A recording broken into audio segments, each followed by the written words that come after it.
MD CAT 2025 test 2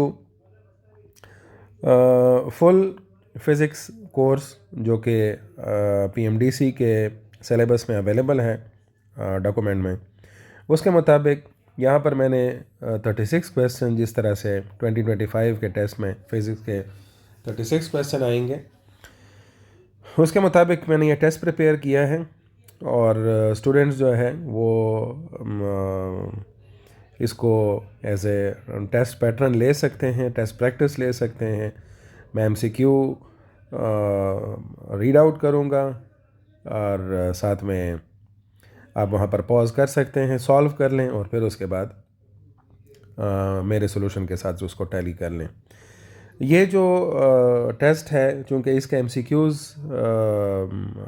इस तरह से मैंने बनाए हैं कि ये MCQs मतलब जिन टॉपिक से उठाए गए हैं, चाहे वो लेट्स से MD CAT का तो मैंने मेंशन कर दिया है, नस्ट है, नम्स है, ग़ुलाम साक इंस्टीट्यूट है, पियास है, या इस तरह बाकी जितनी इंजीनियरिंग यूनिवर्सिटीज़ हैं उनके स्टूडेंट्स भी इससे फ़ायदा उठा सकते हैं।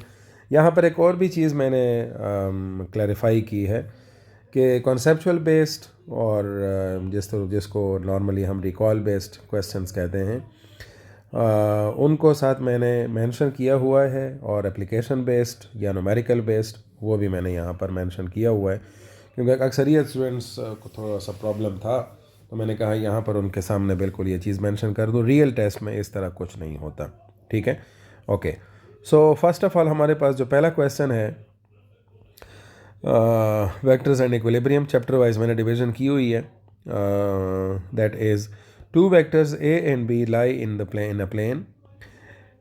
A's magnitude is 7, B's magnitude is 24, A plus B whole magnitude is 25, which is true.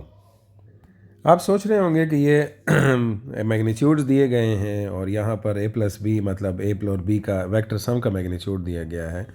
So how to proceed, ये बहुत सिंपल तरीके से हम कर सकते हैं। लेट्स से अगर हम इस तरह कर लें कि A प्लस बी, इसका चूँकि मॉड यहाँ पर लिया गया है और उसकी वैल्यू है 25, ठीक है। तो इसको हम अगर क्या कर लें, दोनों साइड पे स्क्वायर कर लें, सो ये आपके पास आ जाएगा A का स्क्वायर प्लस B का square plus 2 into A into B, और ये आ जाएगा 625। फिर उसके बाद दूसरे स्टेप में चूँकि A का मैग्नीट्यूड दिया गया है 7, तो 7 का स्क्वायर हो जाएगा 49। B का मैग्नीट्यूड दिया गया है 24, 24 का स्क्वायर निकाल लें 576 plus 2 into A into B, 625 हो जाएगा। इन दोनों को यहाँ से ऐड करके शिफ्ट कर दें इधर, सो 625 माइनस 6 प्लस 9 हो जाएगा 15, 1, और 7 प्लस 4 हो जाएगा 11, 11 प्लस 1 12, 1 फिर आ गया, और फिर उसके बाद 5 प्लस 1 6। तो ये जो राइट साइड है ये आपके पास हो जाएगा 0। सो अब यहाँ पर ये जो चीज़ आपके सामने मिल गई है कि A2 into A dot B is equal to 0। तो अब ये दो चीज़ें हैं, एक है A और B का स्केलर प्रोडक्ट और दूसरा है 2। तो ज़ाहिर है 2 तो एक नंबर है जो कि 0 नहीं हो सकता, ठीक है, it can not be 0। So A dot B ही 0 होगा, और A डॉट बी अगर 0 है सो वी नो दैट कि ये A डॉट बी तभी 0 होता है जब A और B के दरमियान 90 का एंगल बने। सो आपके पास यहाँ पर जो ऑप्शन B है वो क्या होगा, करेक्ट ऑप्शन होगा, ठीक है।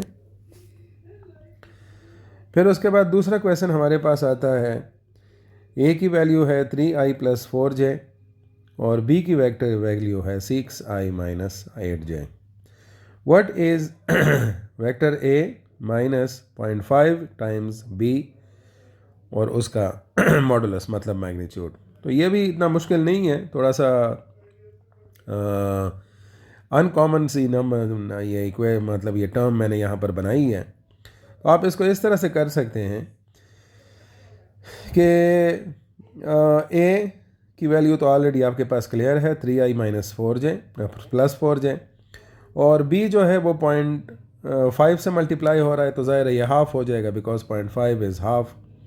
सो अगर आप a माइनस 0.5b सॉल्व करेंगे तो ये क्या बनेगा, 3 मल्टी माइनस 3 आ जाएगा, क्योंकि ज़ाहिर है ये 6 के बजाय 3 आ जाएगा जब 0.5 से मल्टीप्लाई होगा, तो 0i और 4j और ये भी हाफ हो जाएगा।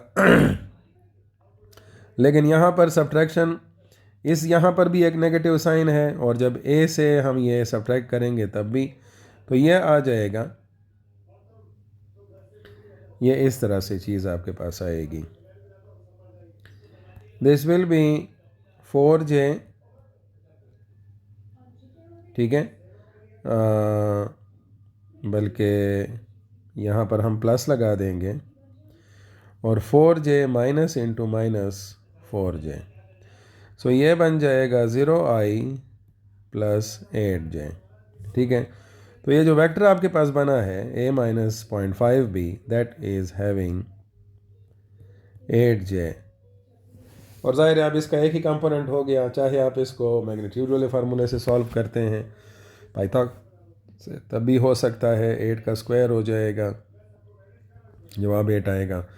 क्योंकि इस सिचुएशन में सिर्फ और सिर्फ इसका एक ही कंपोनेंट है, तो इसका मैग्नीट्यूड जो है वो आपके पास ऑप्शन सी, ऑप्शन ये 8 जो है वो करेक्ट हो जाएगा। फिर उसके बाद कॉन्सेप्चुअल बेस्ड क्वेश्चन आपके सामने रख रहा हूँ मैं। A projectile is launched from a ground at a speed u. If you increase u by factor 2, then for the same launch angle and range, the range are scales as multiplied by 2, multiplied by 4, multiplied by 2 square root and multiplied by 8. So चूँकि range जो है वो हमारे पास equation में आती है कि u square sine 2 theta divided by g, ठीक है। u बेसिकली इनिशियल वेलोसिटी है, नॉर्मली आपने इक्वेशन में इसको v नॉट स्क्वायर या vi स्क्वायर से पढ़ा होगा। सो रेंज जो है ये स्क्वायर ऑफ इनिशियल वेलोसिटी पे डिपेंड करती है डायरेक्टली, तो अगर आप उसको क्या कर दें, इंक्रीज़ कर दें बाय अ फैक्टर ऑफ 2, तो ये मतलब दैट विल बी, मतलब डबल कर दें तो ऑब्वियसली आपके पास जो स्क्वायर आएगा, तो करेक्ट ऑप्शन हो जाएगा बी, 4 टाइम्स।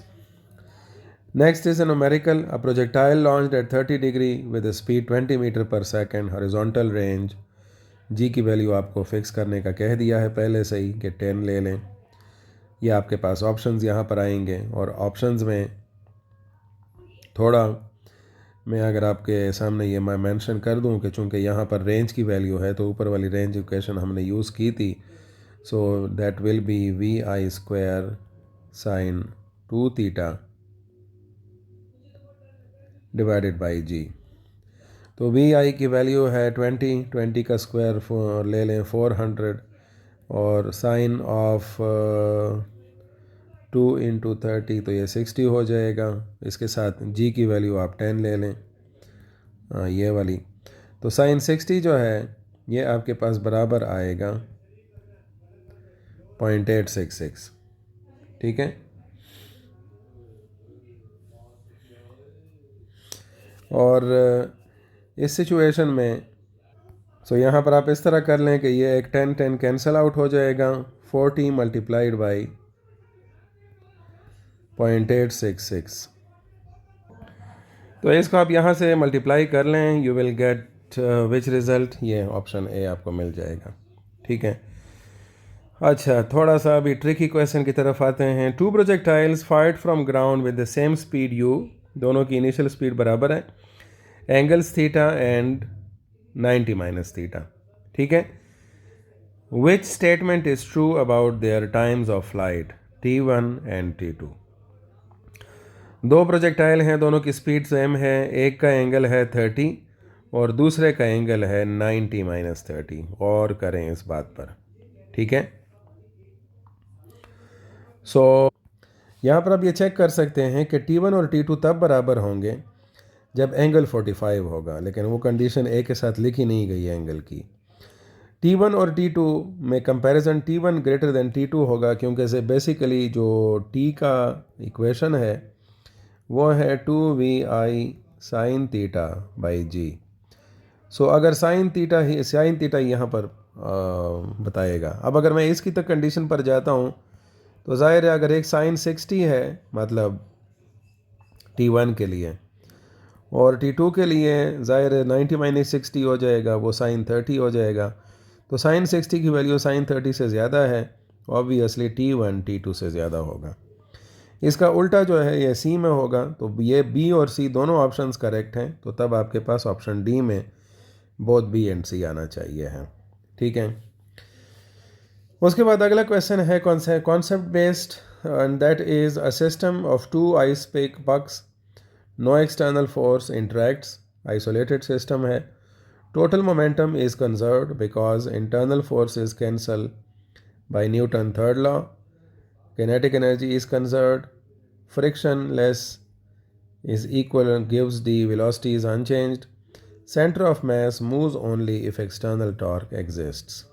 ठीक है, तो अब ये जो टोटल मोमेंटम कंजर्व है उसकी क्या वजह हो सकती है, ज़रा सोचें आप इस पर। ठीक है, बेसिकली जब आप टोटल एनर्जी कंजर्वेशन की बात करते हैं तो इस सिचुएशन में हमारे पास जो बेस्ट ऑप्शन है that is the internal forces cancelled by the Newton's third law of motion. और उसकी बेसिक वजह यह है कि एक्सटर्नल फोर्सेस का इफेक्ट वैसे भी ख़त्म है। ठीक है, सो इस वजह से इंटरनल फोर्सेस जो भी हैं वो कैंसिल आउट हो जाएंगी Newton third law of motion की वजह से, and the total momentum will remain conserved. Next is a numerical, m1 is 4 kilogram moving at 5 meter per second, and right collides elastically with m2 1 kilogram at rest. After collision the speed of m2, ये आपके पास यहाँ पर simple सी equation है कि आप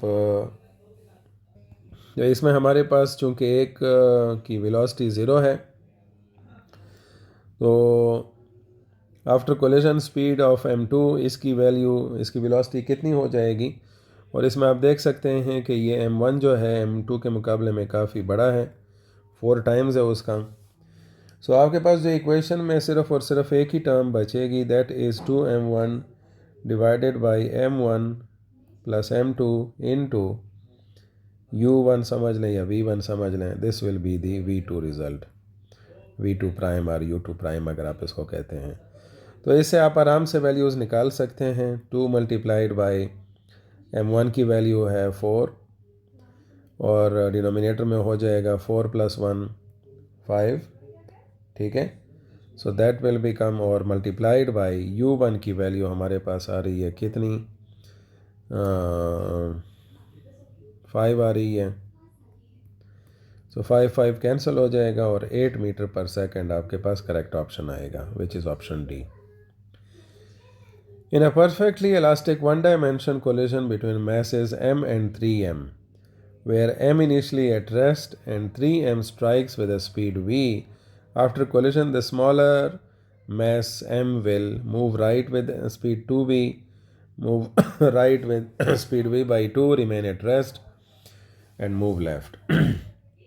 तो यहाँ पर आप देख सकते हैं, तो आप देख सकते हैं कि m और 3m जो है, m क्या कर रहा है, रेस्ट में है, और 3m जो है ये स्पीड v है। ठीक है, after collision the small mass m will so move right with speed v 2v, ये मतलब m की बात हो रही है छोटे मैस की, तो ये तो ज़ाहिर है 2v के साथ तो हो नहीं सकता। दूसरा है v/2, स्पीड की वैल्यू उसकी कम हो जाए, बिल्कुल यहाँ पर ये 2v पॉसिबल है, क्योंकि ये वही वाली सिचुएशन है कि m1 जो है वो m2 के मुकाबले में बहुत कम है, मतलब m2 जो है उसका 3 टाइम्स है। सो इस सिचुएशन में जब ये ऑब्जेक्ट जो है ये राइट की तरफ मूव करेगा तो रिमेन एट रेस्ट तो हो नहीं सकता, क्योंकि ज़ाहिर है ये छोटा मैस है, तो ये तो पॉसिबिलिटी नहीं है। अब ये ऑप्शंस हैं, एक ये वाला ऑप्शन है ज़ाहिर है इसमें मूव लेफ़्ट वाली बात क्लियर नहीं है कि क्या उसकी क्या स्पीड होगी। और दूसरी जो सिचुएशन है v/2 कम तो हो नहीं सकती, ठीक है। सो आपके पास ये वाली ऑप्शन जो है ये एक तरह से नियरेस्ट करेक्ट ऑप्शन आ जाता है, ऑप्शन ए। इसी तरह से हमारे पास जो नेक्स्ट कॉन्सेप्चुअल बेस्ड क्वेश्चन है वर्क एनर्जी प्रिंसिपल का या वर्क एनर्जी और पावर के बारे में। A block slides down a rough incline and reaches bottom with less mechanical energy that started. The lost mechanical energy is converted to heat in block plus surface thermal. Destroyed violates conservation, converted to gravitational potential, stored as extra kinetic energy. तो आप यहाँ पर देख सकते हैं कि question 9 में आपके पास करेक्ट ऑप्शन इसलिए होगा ऑप्शन ए, बिकॉज क्योंकि ये जो स्लाइड करेगा तो उसमें वो हीट की फॉर्म में वो कन्वर्ट हो जाएगी ब्लॉक और सरफेस के दरमियान जो फ्रिक्शन है। सो that is option A will be the correct option. फिर उसके बाद इसी में न्यूमेरिकल हम देखते हैं 0.5 kilogram stone drop from 45 metre, g की value 10 metre per second square ले लें। Kinetic energy just before impact आपको सिंपल आसानी से इसकी वैल्यू मालूम हो सकती है।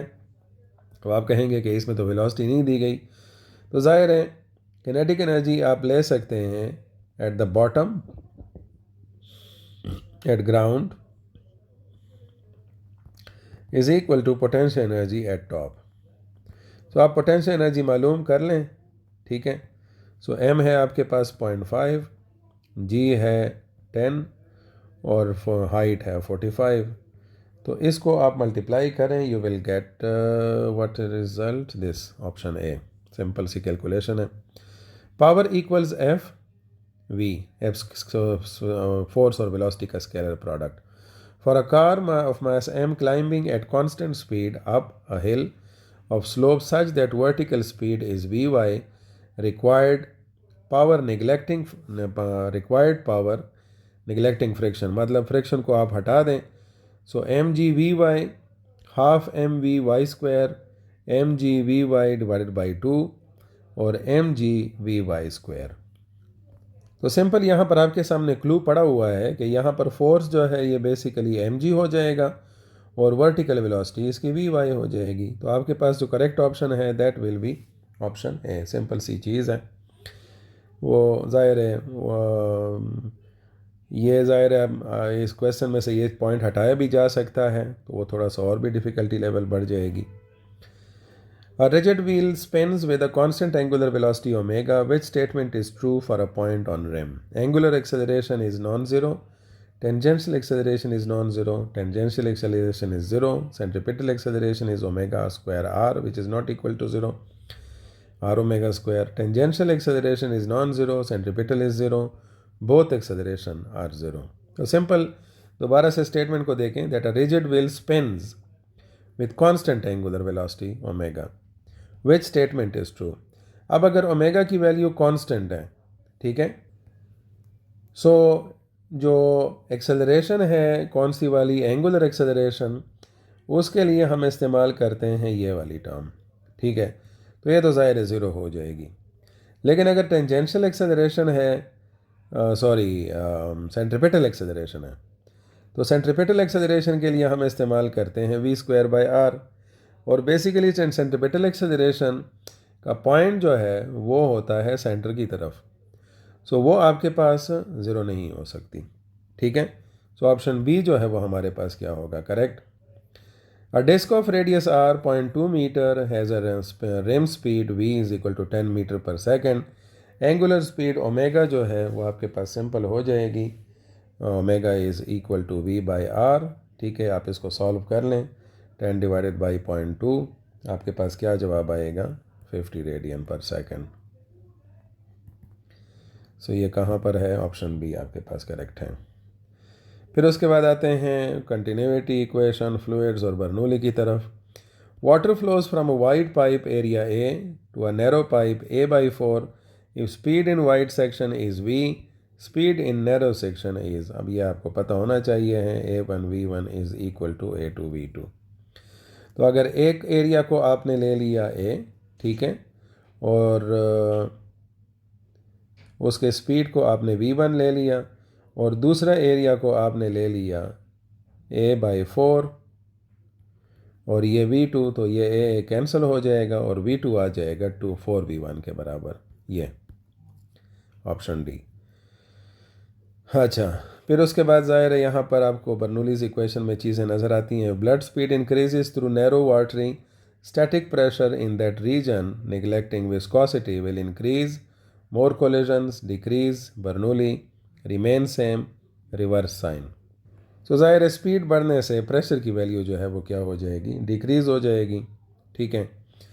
Waves and sound of speed of sound in air is 340 metre पर second. This is not at 0 degree centigrade. Frequency आपके पास 630 हर्ट्ज है वेवलेंथ के लिए। या आप खुद सॉल्व कर लें, इस ज़्यादा क्वेश्चन है। v is equal to F lambda, lambda बन जाएगा v/f। Two coherent sources of wavelength lambda are separated by small distance. A point where path difference is equal to 3 λ/2 has constructive interference, destructive interference. तो ज़ाहिर है constructive और destructive interference में clear cut आपको ये चीज़ मिल जाएगी कि आपके पास ये वाला जो पाथ डिफरेंस है डिस्ट्रक्टिव इंटरफेरेंस को शो करता है। A string fixed at both ends has a length L, the first overtone wavelength is. तो फर्स्ट ओवरटोन कौन सी होती है, ये वाली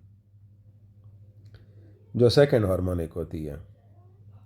तो इसमें आपके पास यहाँ से लेकर एक नोट से लेकर दूसरे नोट तक और दूसरे नोट से लेकर तीसरे नोट तक ये जो फासले होते हैं ये भी λ/2 के बराबर होता है और ये भी λ/2 के बराबर होता है। सो λ/2 प्लस λ/2 is equal to L। Half half में ऐड हो जाएंगे, lambda will be equal to L। तो आपके पास करेक्ट ऑप्शन बी आ जाएगा, बिकॉज फर्स्ट ओवरटोन जो है ये सेकेंड हार्मोनिक होती है। Second harmonic means 2 loops. String L fundamental speed आपके पास 150 मीटर पर सेकेंड है। फंडामेंटल फ्रीक्वेंसी आप आसानी से मालूम कर सकते हैं, ये भी आप खुद कैलकुलेट कर लें। सिंपल हार्मोनिक मोशन है। For simple harmonic motion acceleration is proportional to negative displacement, A is equal to minus directly proportional to minus X. If amplitude A fixed maximum acceleration A max scales with A, ये इसका amplitude है, A square 1/a independent of A. So इस situation में आपके पास जो correct होगा, क्योंकि हमारे पास चूँकि एक्सेलरेशन यहाँ पर ये डिस्प्लेसमेंट के डायरेक्टली प्रोपोर्शनल है, लेकिन अगर इसको हम एक्सट्रीम लेवल पर ले जाएं एम्पलीट्यूड की तरफ, तो ज़ाहिर है जितना हम एम्पलीट्यूड इंक्रीज़ करेंगे उतनी ही एक्सेलरेशन की वैल्यू क्या होती जाएगी, बढ़ती जाएगी। So that is option A. Next is the thermodynamics. First law is du dq minus dw। इसको नॉर्मली आप इस तरह से लिखते हैं, delta u is equal to delta q minus delta w। For closed system which statement is correct for isothermal and isothermal expansion of an ideal gas. So isothermal expansion के लिए आपके पास जो आइडियल सिस्टम है that is delta u is equal to 0, because internal energy में कोई change नहीं होगा। 1 mole ideal monoatomic gas expands isothermally, does 250 joules of work by surroundings, engine does 250 joule of work, heat absorb आपके पास कितनी होगी, -250, 0, 250, 500। Isothermally है तो ज़ाहिर है जो एब्जॉर्ब करेगा वो हीट वो कितनी होगी, 250। तो एब्जॉर्ब के लिए हम नॉर्मली प्लस का साइन यूज़ करते हैं। दोनों ऑप्शंस दिए हुए हैं, बट आपके पास करेक्ट ऑप्शन जो है ये ऑप्शन सी होगा।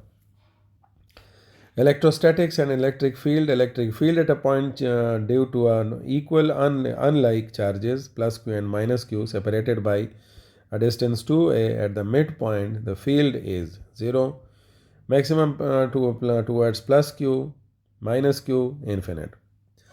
so दो unequal charges हैं, ठीक है, अनलाइक चार्जेस हैं, इक्वल हैं, मतलब पॉजिटिव नेगेटिव है। तो मैं यहाँ थोड़ा सी फिगर इसकी ड्रॉ कर लेता हूँ, ये पॉजिटिव है ये नेगेटिव है, तो ज़ाहिर है इनके दरमियान इलेक्ट्रिक फील्ड की डायरेक्शन ये होगी, दरमियान में तो इलेक्ट्रिक फील्ड की वैल्यू ज़ीरो नहीं हो सकती, क्योंकि ज़ाहिर है दोनों अगर मैं यहाँ पर मिसाल के तौर पर ये पॉइंट टोटल डिस्टेंस 2a है और ये भी फासला a है और ये भी a है, मतलब ये वाला a और ये भी a, तो ऑब्वियसली अगर मैं यहाँ पर पॉजिटिव टेस्ट चार्ज रखता हूँ, सो इसको ये पॉजिटिव चार्ज इधर रिपेल करेगा, लेकिन ये नेगेटिव चार्ज जो है ये इसको अट्रैक्ट करेगा इधर। सो इलेक्ट्रिक फील्ड ज़ीरो जो मैं वैल्यू जो है वो हमारे पास ज़ीरो नहीं होगी। ठीक है, तो फिर कौन सा ऑप्शन हमारे पास करेक्ट होना चाहिए है? ये यहाँ पर मैंने ज़ीरो लिखा हुआ है, दिस इज़ नॉन ज़ीरो। ठीक है, तो ये आपके पास ऑप्शन ए करेक्ट होगा। 2-point charges plus q and minus q plus q and plus q separated by 1 meter. Force between them is F. If separation is increased to 3 meter, new force is F by 3, F by 9, 3F और 9F। चूँकि Coulomb's force जो है वो depend करती है inversely. ठीक है, सो इस केस में जो आपके पास फोर्स होगी वो 9 टाइम्स क्या हो जाएगी, रिड्यूस हो जाएगी। So that will B F by 9 because F is equal to directly inversely proportional to R square. 25 conceptual. A source with EMF E and internal resistance R supplies current to R, external resistance. Maximum power transferred to R when R is equal to R. Simple sequential condition है। Battery आपके पास 12 volt की है, resistance 1 ohm का है, external resistance 5 ohm का है। Terminal voltage की value आप मालूम कर लें। तो टर्मिनल वोल्टेज की वैल्यू मालूम करने के लिए आपके पास करंट है, कितना करंट है, E by R plus r. ठीक है, तो E की वैल्यू है 12 और R प्लस आर 1 प्लस 5 हो जाएगा 6, ये हो जाएगी 2 एम्पेयर। टर्मिनल वोल्टेज की वैल्यू मालूम करनी है, तो टर्मिनल वोल्टेज के लिए करंट है 2 और R की वैल्यू है 5, तो आपके पास 10 वोल्ट जवाब आ जाएगा। That is correct option. Question number 27, magnetism and motion of charges proton and electron enter same uniform B field with equal speeds perpendicular to field which has large radius of circular path। ठीक है, और mess का जो वो है comparison बताया गया है कि प्रोटॉन जो है वो 36 टाइम्स बड़ा है इलेक्ट्रॉन के मुकाबले में, तो ज़ाहिर है रेडियस जो है वो किसका ज़्यादा होना चाहिए है, प्रोटॉन। ठीक है, तो आपके पास प्रोटॉन का रेडियस ज़्यादा होगा और उसका कर्वेचर कम होगा। ठीक है, ये इन्फॉर्मेशन यहाँ से हटाई भी जा सकती है, ये एक तरह से इसी क्वेश्चन को थोड़ा सिंप्लीफाई कर देती है, लेकिन इसको हम हटा भी सकते हैं to make it more difficult. और ज़ाहिर है बेसिक चीज़ क्या है कि मास ज़्यादा है प्रोटॉन का, तो उसका ज़्यादा इनर्शिया होगा, जिसकी वजह से बड़ा रेडियस बनाएगा वो। न्यूमेरिकल क्वेश्चन, चार्ज की वैल्यू, V की वैल्यू, पर मैग्नेटिक फील्ड की वैल्यू दी गई है, लेंथ की भी वैल्यू, EMF इंड्यूस्ड है। तो EMF इंड्यूस्ड के लिए मोशनल EMF है, E is equal to BLV और परपेंडिकुलर है sin 90, आपके पास हो गया गायब। तो B है 0.1, L की वैल्यू है कितनी, 5 मीटर, 0.5 मीटर, और V है हमारे पास 2000। सो ये 0.5 बाई 10 हो जाएगा, ये हट जाएगा यहाँ से, 51, 52, 2, 1000। तो ये जी यहाँ पर आपके पास, हाँ ये 0.1 भी हो गया, इसका भी ये 10, तो ये 100 आपके पास करेक्ट जवाब आ जाएगा। 29, a single loop of area A is rotated in constant magnetic field. Peak EMF is, ये आपके पास ऑप्शंस अवेलेबल हैं कि ये किस पर डिपेंड करता है। ठीक है, सो पीक EMF जो है उसकी डिपेंडेंस के लिए आपको अगर इन चारों ऑप्शंस को देखना पड़े, सो NAB ओमेगा। ठीक है, सो NAB ओमेगा मतलब जो नंबर ऑफ टर्न्स को बढ़ा दें, ओमेगा को बढ़ा दें, मैग्नेटिक फील्ड को, तो आपके पास ये ऑप्शन ए जो है वो करेक्ट होगा। सारे के सारे को सबको मैक्सिमम करना है। A transformer primary has 400 turn, secondary has 100 turns. Primary connected है 240 वोल्ट के साथ और ड्रॉ कर रहा है 2 ampere current. Assume ideal transformer, secondary current मालूम करें। अब इसके लिए हम सबसे पहले तो क्या कर लेंगे कि सेकेंडरी वोल्टेज आप मालूम कर लें। तो उसके लिए हम कर लेते हैं कि V S by V P is equal to N S by N P. ठीक है। अब जो टर्न्स का रेशो आपके पास गिवन है, that will be N S by N P, और एन एस सेकेंडरी जो है वो 100 टर्न्स हैं और ये हैं 400, तो ये बन जाएगा 1/4। ठीक है। और वी एस की वैल्यू यहाँ से हम आपके पास वी एस की वैल्यू आ जाएगी V P by 4। V S हमारे पास बन जाएगा 240/4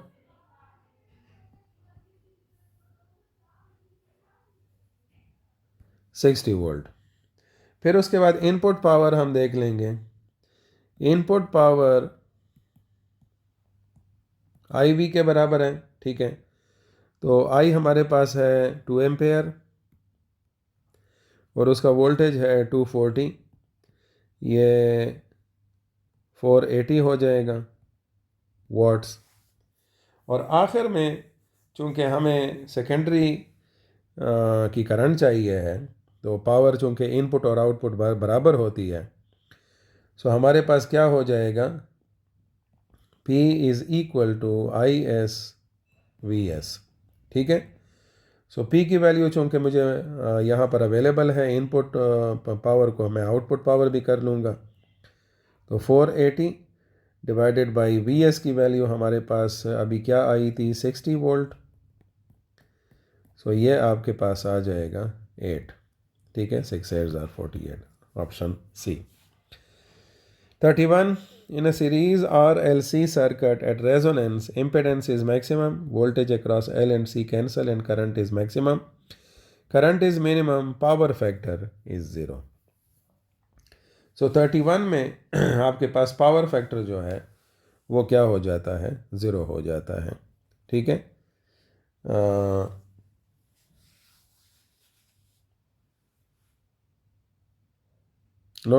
सॉरी, पावर फैक्टर की वैल्यू 0 नहीं होगी, क्योंकि पावर आपके पास आएगा आई वी कॉस फाई, तो ज़ाहिर है अगर पावर फैक्टर 0 हो गया तो फिर तो पावर 0 हो जाएगी। No, power factor is maximum. तो बेसिकली ये जो बी ऑप्शन है that is the correct. They actually cancel out the voltages across L and C and the current goes to maximum,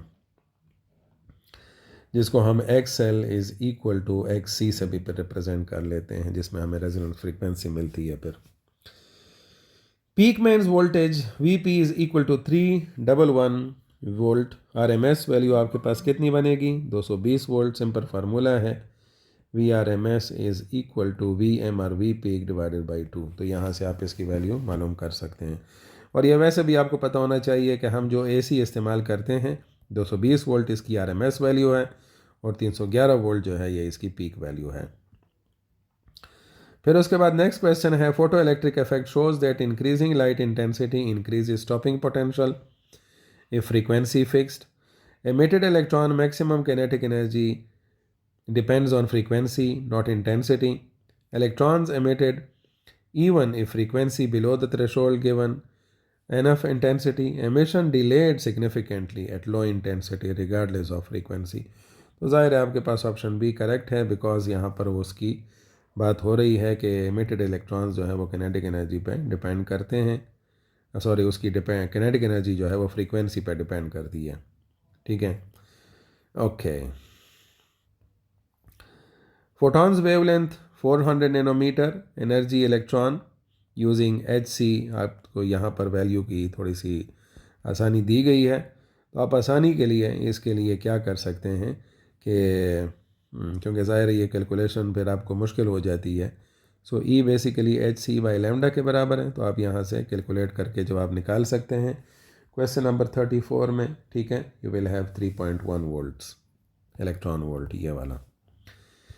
Then we come towards atomic spectra. Hydrogen emission line series arises because electron transition between discrete orbits. The line at longer wavelength corresponds to large energy difference. smaller energy difference, same as shorter wavelength continuum. और यहाँ पर longer wavelength है small energy difference, ठीक है। So the line at longer wavelength, तो ज़ाहिर है longer wavelength जो है वो किस चीज़ को रिप्रेजेंट करेगा, स्मॉलर एनर्जी डिफरेंस को। ये E is equal to delta E is equal to hc by lambda, they are reciprocal to one another. Nuclear physics में हमारे पास लास्ट क्वेश्चन यहाँ पर मैंने रखा है। A radioactive sample has half life of 10 minutes, after 30 minutes मतलब 3 half lives हो जाएंगे, फ्रैक्शन रिमेनिंग तो फर्स्ट के बाद 1/2, 1/4 और 1/8। ये सो आई होप सो यहाँ पर मैंने कोशिश की है कि ज़्यादा से ज़्यादा ऐसे ट्रिकी क्वेश्चंस आपके सामने रखे जाएं ताकि आपकी थोड़ी सी प्रैक्टिस भी हो, और मैं कोशिश करूँगा कि एक दो टेस्ट इस तरह से और भी बना लूँ ताकि ज़्यादा से ज़्यादा आपको इन क्वेश्चंस की प्रैक्टिस हो जाए, ठीक है। अपने दोस्तों के साथ भी शेयर करें और कमेंट सेक्शन में ज़रूर अपने प्रॉब्लम्स का सामने ज़िक्र करें। टाइम कम है बट आई विल ट्राई कि अगर कोई प्रॉब्लम मैं सॉल्व कर सका, so I will do my best. Thank you.